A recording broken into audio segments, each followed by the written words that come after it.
Hey everybody, it's Cheri, Dotterer, your classroom coach. I am here today at Tier 1 Interventions podcast. My sister podcast is The Writing Glitch. And this past week, we offered some really amazing things on both podcasts. On Saturday Math, we it was such a powerful conversation that we aired the entire hour and a half episode on Tuesday. And on Thursday, we aired Impact Wednesday, which was a follow up to that session. The conversation on in Saturday Math was about cognitive science of math and what are some of the terms that Jonily and I use when we are teaching the instruction methods that we are teaching. And that is spaced repetition, interleaving, spaced practice, and cognitive feedback. I hope I got them right. John Lee's shaking her Close head. enough. And in Impact Wednesday, we followed up with what parts of the brain turn on when those types of instruction are provided, and what parts of the brain shut off. What we discovered in that second part was that anything that has to do with executive function shuts off. How are kids going to learn and make connections if those parts of the brain that kind of put things together get shut down if we're not teaching using a cognitive science method? Go back, listen to the episodes from the second week in January. I will have the information in the show notes as to which episodes they are. And look forward to some more sessions that correlate to this science of math. And for anybody here at Tier 1 Interventions Workshop today, I have the slides tuned up here that we can take some time and look at those as a group and go into them a little bit deeper here in Tier 1 Interventions. What rise and shine? Good morning, ladies.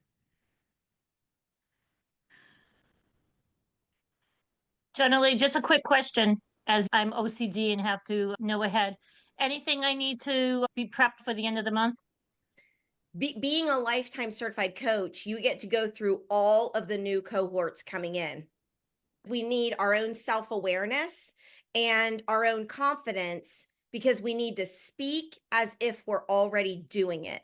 So if you want to prepare your mindset, that's what to prepare for. But physically, no, nothing you need to do before the first session. I had an opportunity. I actually spoke to 2 teachers this week, but my thing is language, because it's coming. I think that's where I need to, because I'm so excited to tell them about you and about everything and about what I want to work on.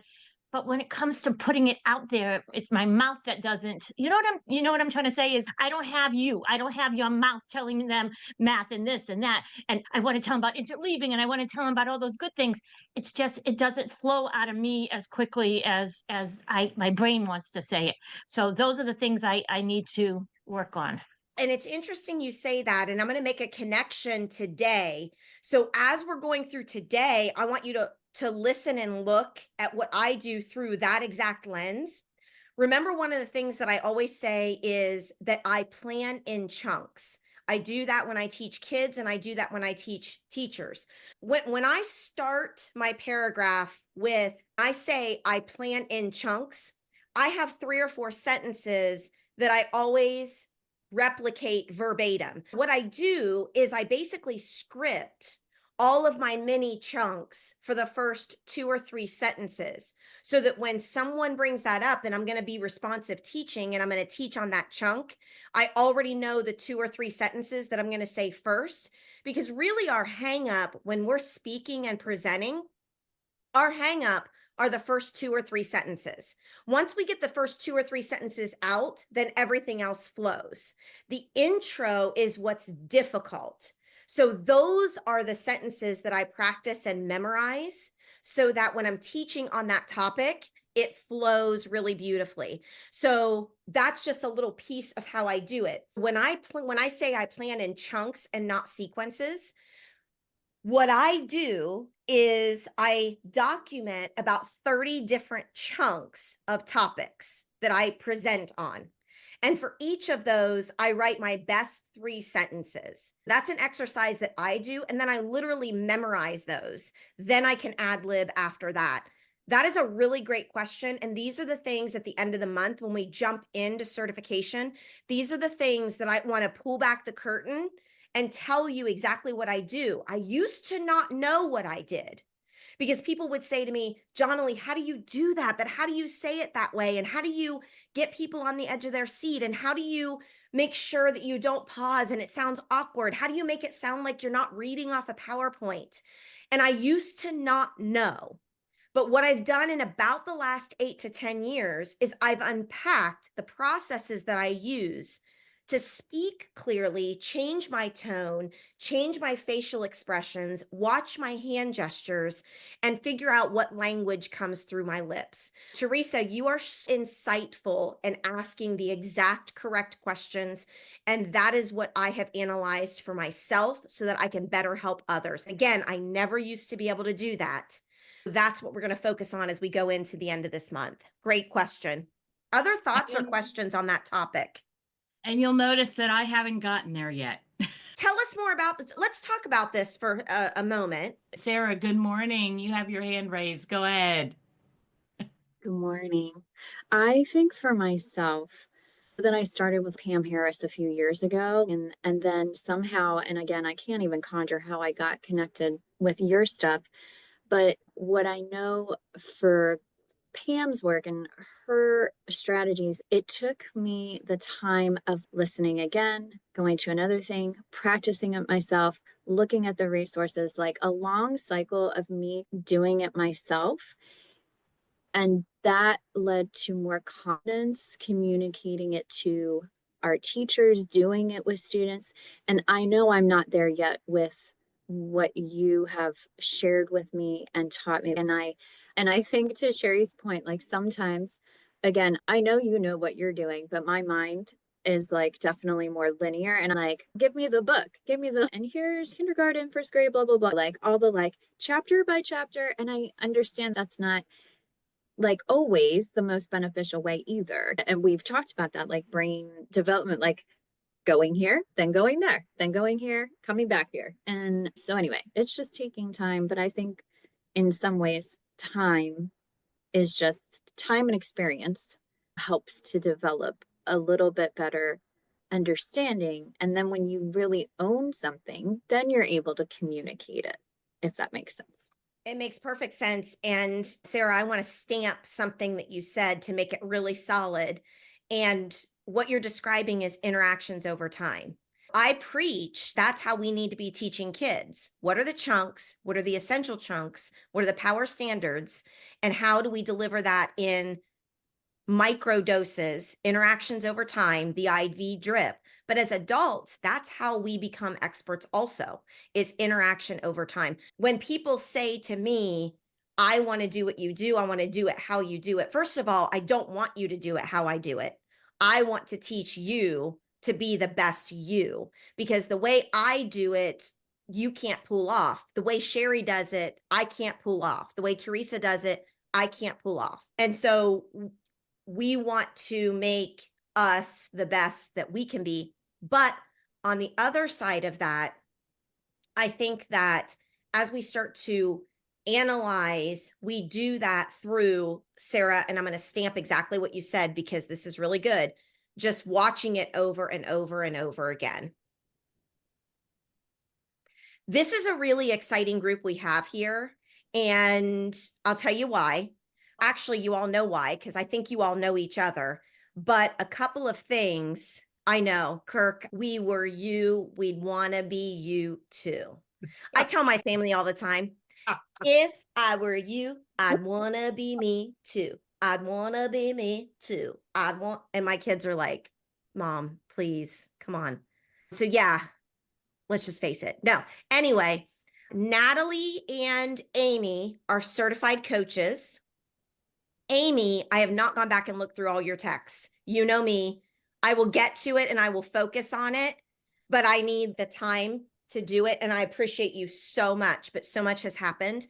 Amy, I did see your one question. What year were you certified? I think it was 2019. I think it was 2019. Natalie, do you remember the year you were certified? Was it 2021? I think 2021. Okay, that's what I think. 21 or 22. So Amy and Natalie and Krista have continued to follow. So once you jump into your first cohort, like most of us are lifers, and the program allows you to do that. I would like to announce to everybody here on this audience, Teresa, give us a wave. Sarah, give us a wave. They are brand new this year's cohort, Project 2026, jumping into the Certified Coaches program. So we start at the end of this month.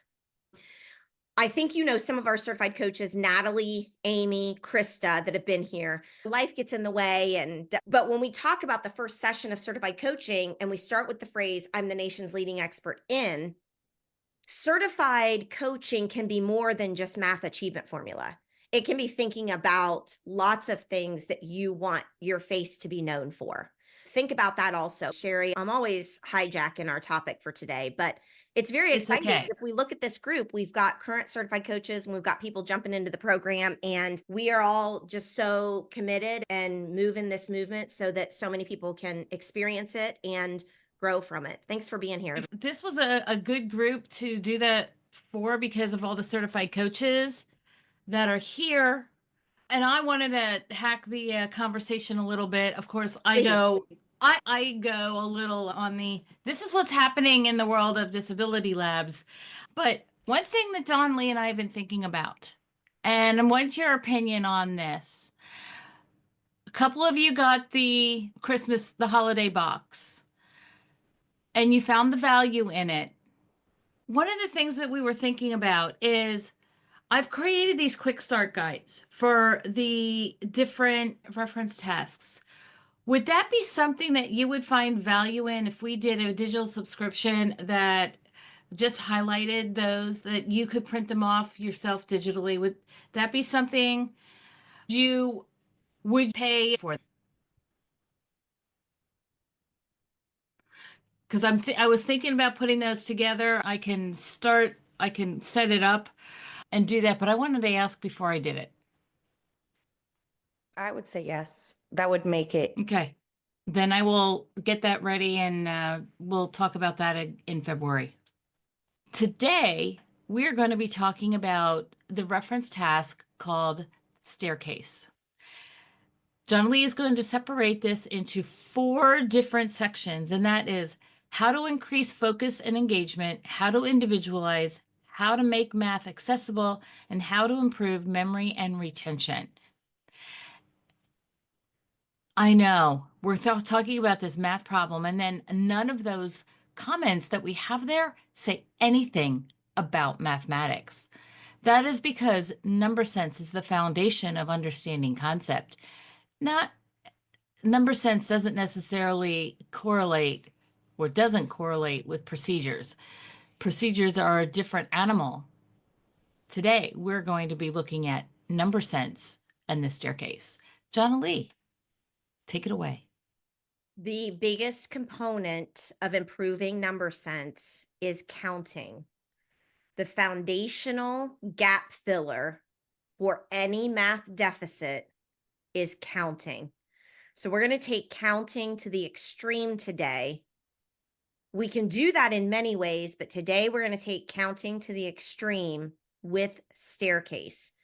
I'm going to back up and layer 2 other intros before we answer that first question with staircase. The first intro is, if we zoom out a little bit, let's zoom in. Science of Math is coming. Cheri talked about the 2 podcasts. She talked about our intro opinions of science of math and cognitive science of learning and how we need a cognitive science method. If we zoom out, today is part of what we call Tier 1 Interventions podcast. The bigger umbrella of Tier 1 interventions is the Mastery Math model. The Mastery Math model is the cognitive science method Cheri was talking about. So tier one, and I like to write as I talk, so I want us to get a visual of this. If I have that bigger umbrella, and if we want everything focused within cognitive science, cog-sci, we call that the mastery math method, which is a core tier one general classroom structure and approach to teaching and learning. That is when we talk about tier one interventions, that's the big idea. If I go to a different color on this, one of the tier one interventions topics is today's topic, and that is staircase. We also know that above and beyond tier one, we also have tier two and tier three math interventions that depend on a strong core tier one. That's not anything we're talking about today, but I want you all to see the big picture of where all of this falls. And all of this is grounded in cognitive science. Like, And as Cheri, far as I'm going to cut you off, ahead. sorry. And as far as occupational therapists go, we do need a really good foundation in tier one with the classroom so that when we have pull-out sessions, tier two and tier three are also effective. That's why it's essential for you to be part of the Mastery Math method, because we're creating a foundation for counting that is essential for these kids that are struggling so much. Cheri, great point, because the tier two and tier three, when I use the phrase are dependent on tier one, in most schools, these are completely separate.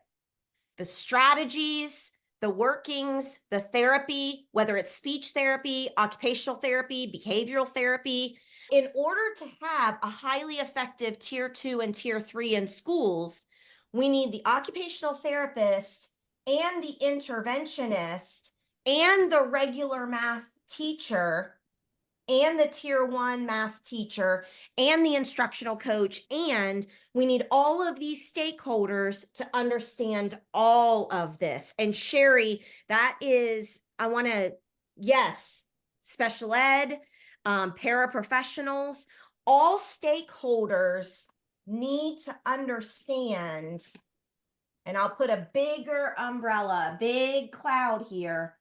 All stakeholders need to understand the entire vision and process.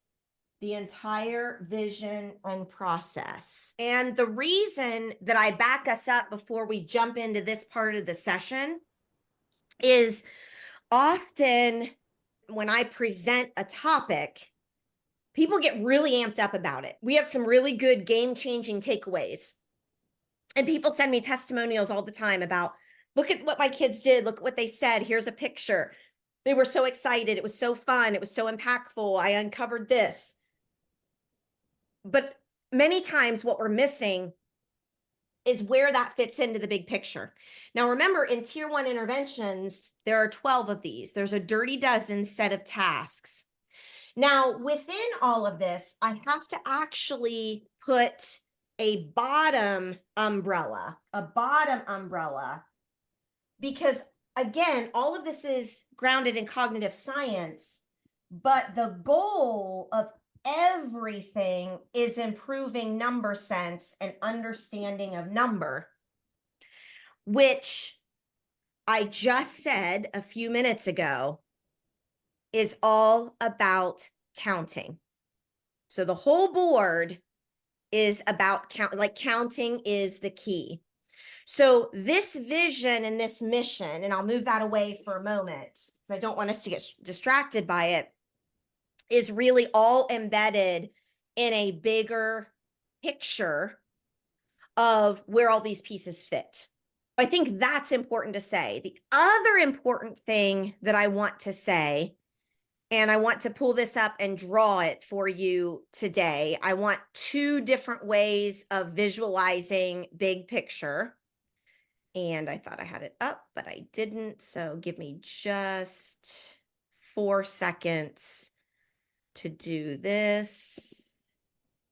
Awesome.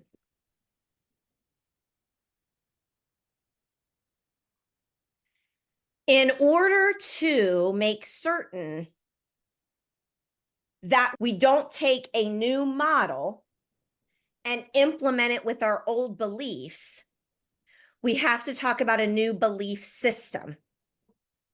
When Singapore math came to the United States, Singapore math is powerful. The strategies, the techniques, but they're grounded in a certain instructional philosophy. So when quote unquote Singapore math came to the United States in the form of a textbook, we as Americans completely butchered it because we were implementing this really powerful model without the inner philosophies and beliefs and frameworks. So we were Americanizing the Singapore math method, and it completely crashed and burned. In order to implement a new model, we have to invest in a new belief system. We call this belief system the 5 seasons of mathematics. So if we start our year in August, and let's say we go to June, here's our entire year. In a typical traditional system, we have unit 1, unit 2, unit 3, unit 4. Some of the spacing is a little bit bigger, a little bit smaller. And that is our mastery way of thinking. But we need to have an implementation model that is an exposure way of thinking, and what I call an exposure map. The mastery map is such that our district creates this pacing guide, or our textbook becomes the pacing guide. If we have a mastery map, which is actually, it's fine. I'm not telling us to get rid of the mastery map, which I'm going to list in pink here. We have unit 1, unit 2, unit 3, unit 4, unit 5. And then what happens is the end of the year gets near, and then we're like, oh, we have to fit all these in. And so we shortchange a lot of our curriculum, and it happens every year. By the time March 1st comes, we're in this panic mode. And it's because we've tried new things, we've used a new textbook, we've tried to implement a new model, but we have not transitioned our mindset and our philosophy about the delivery. This new model, this exposure map, is the 5 seasons of mathematics throughout the year. The first season is the most essential. This first season is called First 15 Days. In the first 15 days, we expose every single one of these dirty dozen in an intro, very quick exposure, maybe in 12 minutes, and just get a taste of what that is. But for every single task that we do, kids get a little piece of it. Now, I'm going to stop sharing there because I don't want to share the whole 5 seasons. I want to go right into what Staircase looks like in season 1 and what our purpose is for this, which is, let's go back to our Staircase slide. You guys are going to be proud of me today because what I've done is I have about 4 linear maps going on right now. I'm teaching to you very linearly today. I want you to notice that I've done this for you. You're welcome, okay? But I actually have 4 linear presentations today.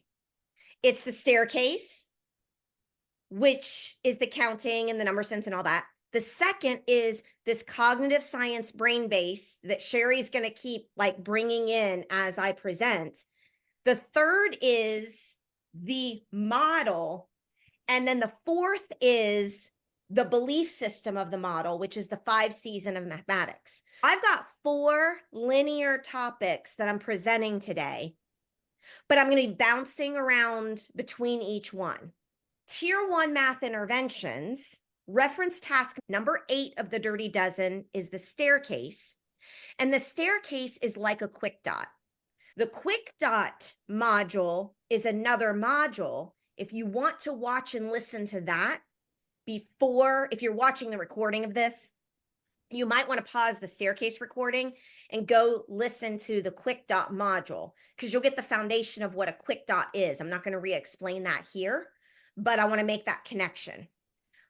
Also, in this staircase chunk, I remind us of all of the Dirty Dozen, the 12 reference tasks that are exactly the same from preschool through high school for every grade level and every course. They're the exact same task, but they vary depending on the standards of the grade level and the ability level of the students in that grade level that we are exposing the task to.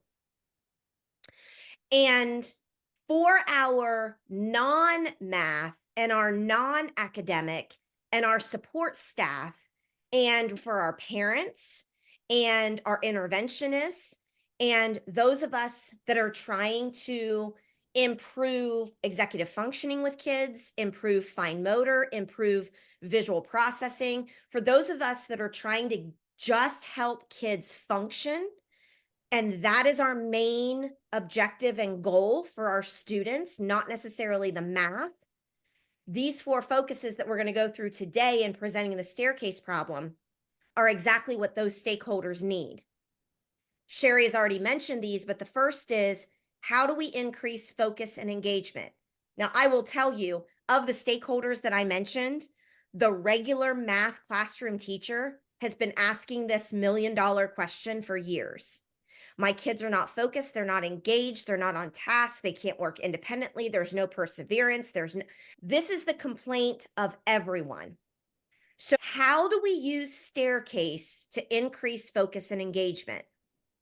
In season 1, we present a drip of it, and here's what that looks like. In a moment, I'm going to show you a pattern. I want you to tell me about this pattern. Now, you guys play along with me because this is not a reference task that I teach on a lot. The most frequent reference tasks that I teach on are paper folding, 120 chart, Jesse and Kay, pizza problem, making rectangles, because those ones actually teach more mathematics than the staircase.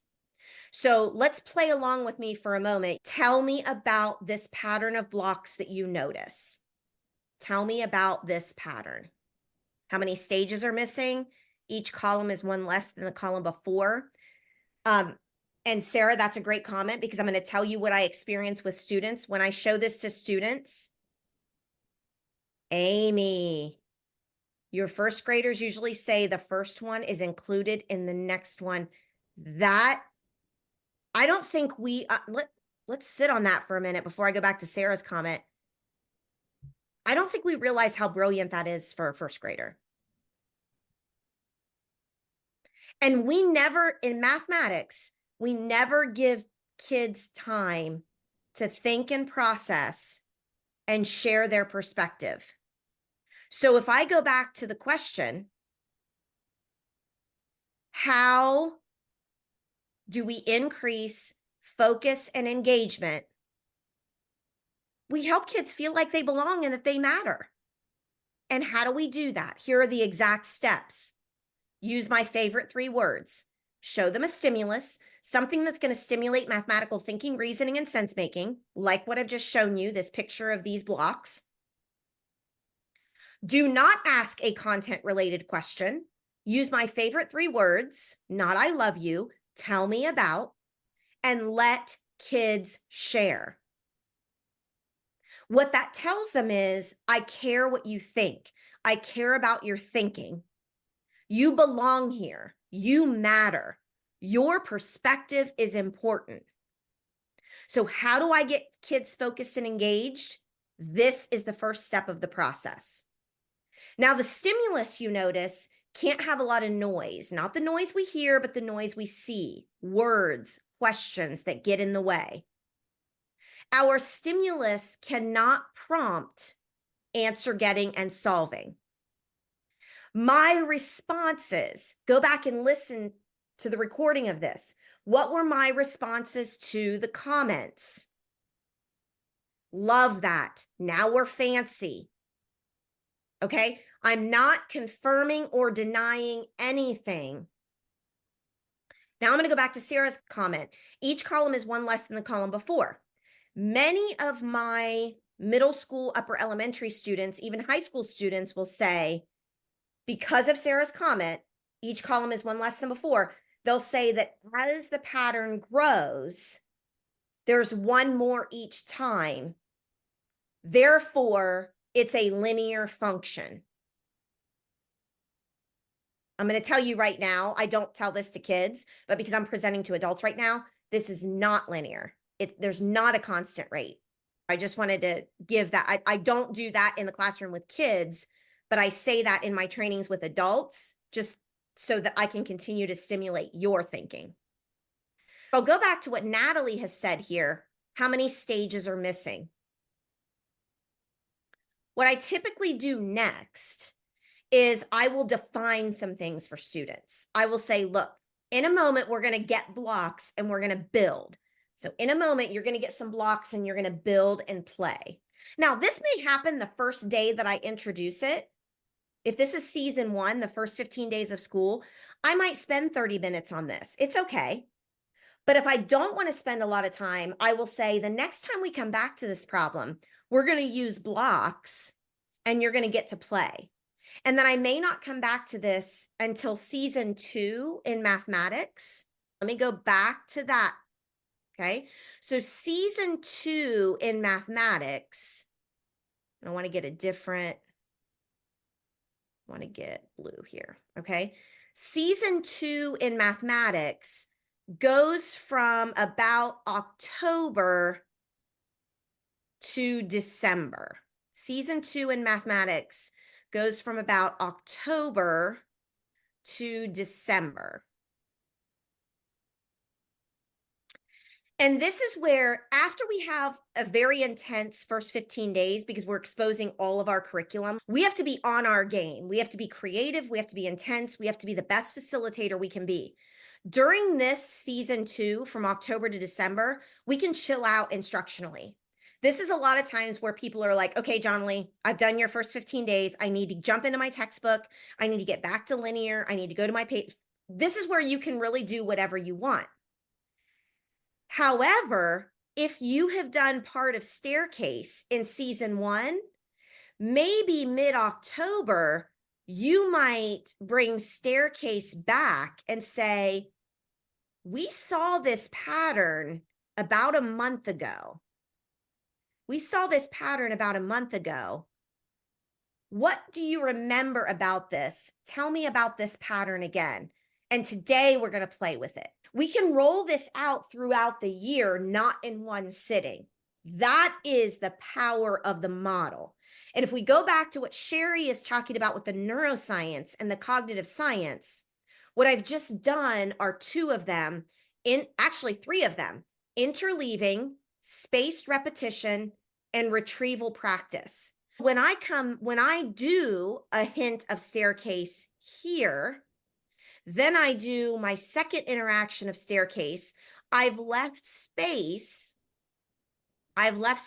between that. And I've done a lot of other mathematics unrelated to Staircase. That's interleaving, out of context. It's also spaced practice because I've left space between the first interaction and the second interaction of the same chunk, of the same task. Then, if I grab a different color here, then when I'm at this point, instead of jumping in and me reminding students of what we've done before, I go back to my favorite 3 words. Tell me about this pattern and what we talked about the last time. That is the prompt for retrieval practice. The reason retrieval practice is so essential is because we need to forget. Kids are either going to say, oh, I remember you were wearing that pink shirt because I loved it because the bottom was like a U and I kept looking at that. And then you had pink shoes, but they were a different shade of pink. It's going to be insane what kids remember about the moment. And memory is about the moment and the emotion. I'm going to trigger you, Cheri, so be ready to say some things. Memory, deep core memories are about the experience, the moment, and the emotion of that moment. So a month later, kids are going to remember the strangest things. Now, on the flip side, some kids are going to be like, I forget. I don't remember doing that. Or they're going to be like, oh, I was absent that day. I was absent. See, this model doesn't matter if kids are absent. If you have kids that are absent 30 and 40 days every year, this model negates their absences. This does everything. It does everything. Kids will remember this, but that is retrieval practice. And when kids say, I forget or I wasn't here, I will then celebrate forgetting. Forgetting is necessary because the process we do immediately after, the remembering, is what deepens those grooves, deepens the neural pathways in the brain, and makes long-term memory and retention of content. And staircases up into disability labs. Hey, listen in next week while Jonily and I talk about how to individualize and adapt the staircase. See you next week. Love y'all. Bye, everybody.